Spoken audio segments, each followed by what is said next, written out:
What's happening, fam? L.A.R movement still moving. Subscribe or die trying. You see the thumbnail. Socially awkward or activist. So this came about because I was listening to some things on the internet. The video of the brother killed in Monroe, which is basically around Shreveport, Louisiana.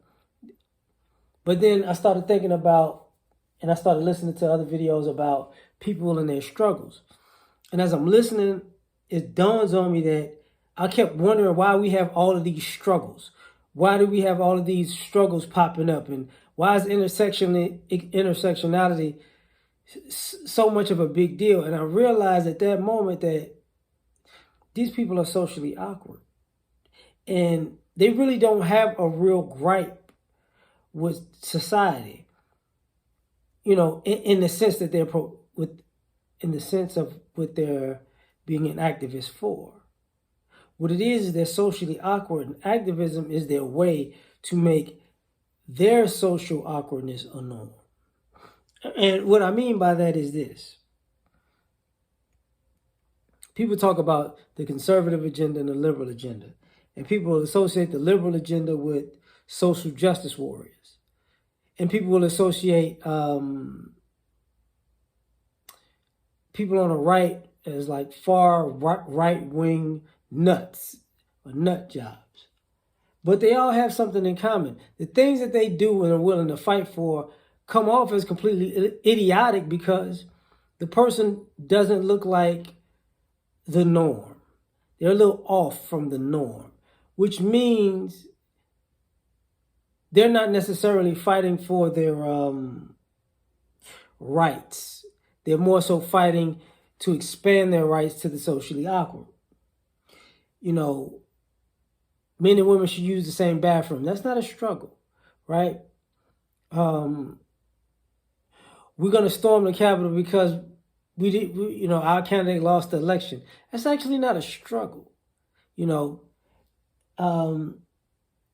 Black lives matter, but all lives matter, but blue lives matter. Okay, but blue lives and all lives aren't a struggle. But at the same token, stop Asian hate. It's not stop all hate. So, people can say free Palestine. It's like, but here's the thing. It keeps reoccurring to me that everybody who is an activist, I'm not going to say everybody, you see too many hippie vibes, free-spirited people who just want to float around and do metaphysical stuff to get tangible stuff done. And I was like, wait, maybe it's just you're socially awkward. Maybe you didn't have as many friends as other people. Maybe you didn't have as good of a situation as other people. You don't come from that environment. And then I started thinking like, I want to be able to dress how I want and walk how I want and wear my hair the way I want.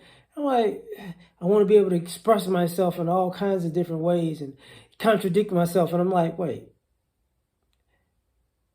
are you trying to find yourself, but activism is the vehicle you're using? Because that's what it looks like, I'm a patriot. I'm fighting for my country. It's like, you had a chance to join the military, but you didn't. So I got to ask, do you have like mental issues?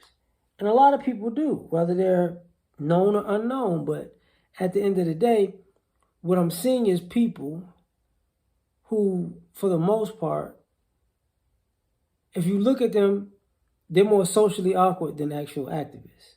And sometimes being a social activist is most times being an activist is not only a thankless job, but a low-paying job. So then I got to ask, are the people who are, for lack of a better word, activists,